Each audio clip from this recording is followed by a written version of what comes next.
Hi guys! Welcome to my YouTube channel. This is Christina ang Paraban sa Pangarap. So for today's video guys, magluluto tayo ng bopis.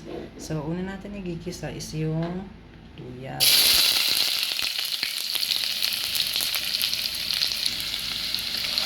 Isa-gisa lang natin.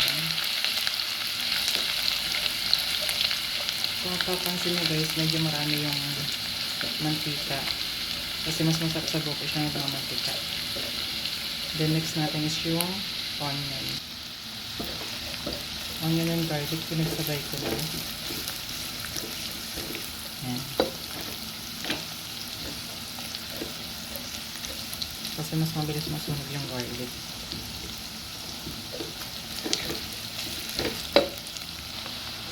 Ayan. Kasi nag-translucent na yung ating onion at medyo golden brown na yung ating garlic. Pwede natin lagay yung tinatad nating baga, atay, at puso para sa bopis. Ito siya guys. Yung sinasabi ko sa inyo tinatad na baga, bopis at saka atay. So ilalagay na natin siya. Igigisa natin siya. Yan na siya. So igigisa natin. Bali sa Kapampangan, tawag nila rito is pulutok. Pero sa Tagalog, bopis.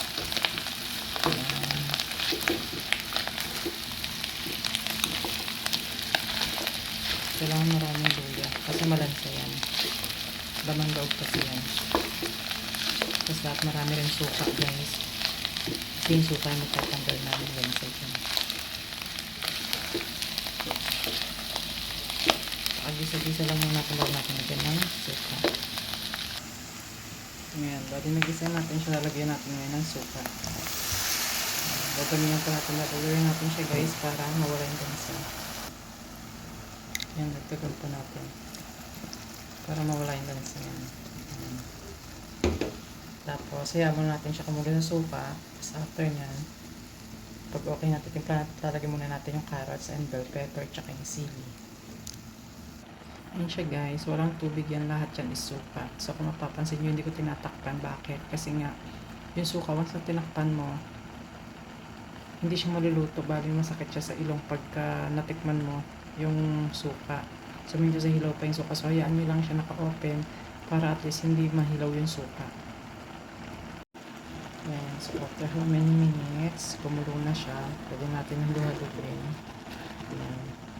Purong suka lang yan, papansin nyo, hindi yan tubig. Ayan. Para hindi malansa yung laman loob.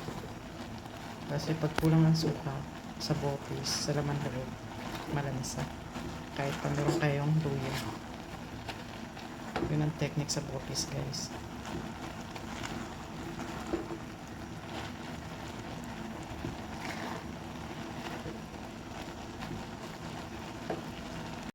Ayan guys, nalagay ko na yung carrots.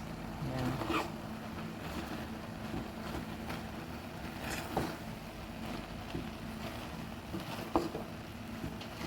Kasi, pag konti na yung suka, pwede nyo lagay yung carrots. Ayan.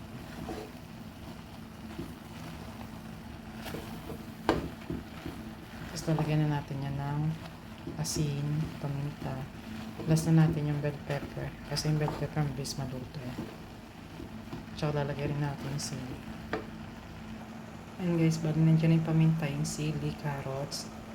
Tapos mag-add lang tayo ng asin.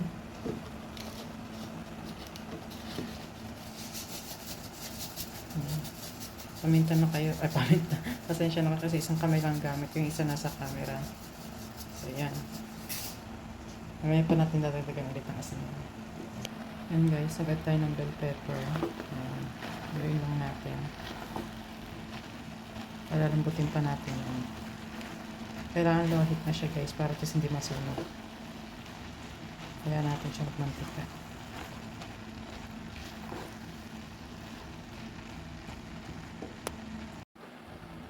Dito guys, maglalagay ako ng konting tubig. Kasi tuyo na siya. Wala na yung asin. Yung suka. Ayan, guys. Slowly. Yan. Magmamantika na siya. Kung naririnig ninyo, medyo pumuputok-putok siya. Kaya ang tawag sa Kapampangan is pulutok. Yan. Diba? Dried na siya. Nagmamantika na. Mapapansin niyo, hindi siya ma-orange yung kulay kasi di ako naglagay ng food coloring. Or anato seeds. Ayoko. Mas gusto ko sa Bokish yung ganito. Natural.